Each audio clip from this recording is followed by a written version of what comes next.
మన ప్రభువును లోకరక్షకుడైన యేసుక్రీస్తు నామమున మీ అందరికీ నా యొక్క ప్రత్యేక వందనములు. ఈ ఉదయకాల సమయమున దేవుడు మనకిస్తున్నటువంటి వాగ్దానమును చదువుకుందాం. 1వ దినవృత్తాంతముల గ్రంథము 17వ అధ్యాయము 27వ వచనము. యెహోవా నీవు ఆశీర్వదించిన ఎడల అది ఎన్నటికిని ఆశీర్వదింపబడి ఉండును. ఆమేన్. దేవునికే మహిమ కలుగును గాక. ఈ ఉదయకాల సమయమున దేవాతి దేవుడు ఈ యొక్క వాగ్దానము ద్వారా మనందరితో మాట్లాడుతూ ఉన్నారు.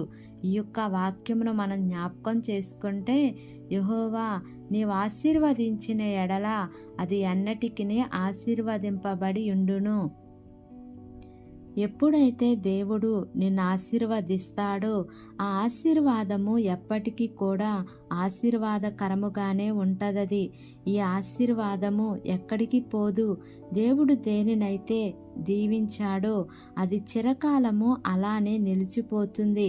అలాంటి ఆశీర్వాదము నీకు కావాలి అంటే దేవుని మాటను నీవు శ్రద్ధగా వినాలి. వాక్యానుసారమైన జీవితం నీకు ఉండాలి. దేవుడు ఏదైతే కోరుకుంటున్నాడో అది చేయటం ప్రారంభించాలి. మనము దేవునికి ఇష్టడుగా ఉంటే దేవుడు అలాంటి ఆశీర్వాదం ఇస్తారు. బైబిల్ గ్రంథంలో అబ్రహాం గారిని జ్ఞాపకం చేసుకుంటే అబ్రహాం గారిని దేవుడు ఎంతగానో ఆశీర్వదించాడు. యోబు గారిని జ్ఞాపకం చేసుకుంటే మరి యోబు గారిని కూడా దేవుడు ఎంతగానో ఆశీర్వదించారు.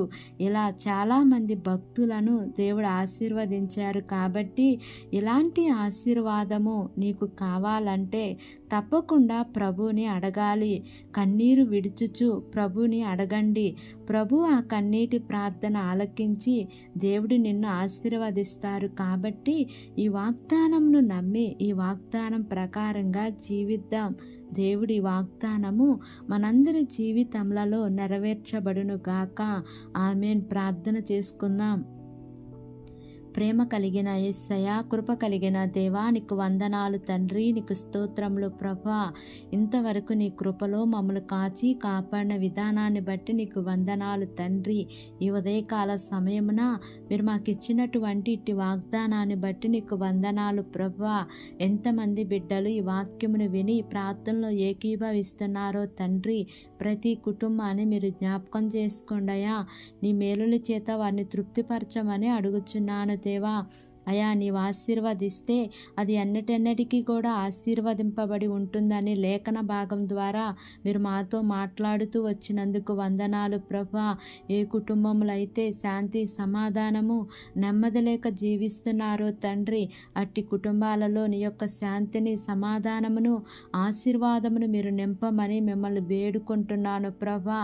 మా దేశమును, దేశ ప్రజలను, దేశంలో పరిపాలిస్తున్న ప్రతి అధికారుల కుటుంబాలను జ్ఞాపకం చేసుకోండియా. వారు ఏ పని చేసినను వారి యొక్క పనులన్నిటిలో కూడా మీ యొక్క సఫలతను మీరు వారికి అనుగ్రహించండి దేవా. నూతనంగా ప్రారంభిస్తున్న ప్రతి కార్యక్రమంలో యేసయ్యా మీరు ముందుండి నడిపించండి దేవా. ఈ దినము ప్రయాణం చేస్తున్న ప్రతి బిడ్డను జ్ఞాపకం చేసుకోండియా. వారి ప్రయాణాల్లో క్షేమాన్ని ఇవ్వండి తండ్రి. మార్గమధ్యంలోని దేవదూతల కాపుదల నీ ప్రియ బిడ్డలకు తోడుగా ఉంచమని నా యొక్క ప్రార్థన ఆలకించి అంగీకరించమని నజరేయుడైన యేసు అతి పరిశుద్ధ నామమున అడిగి వేడుకొని పొంది ఉన్నాము తండ్రి. Amen, amen, amen. Praise the Lord. God bless you all.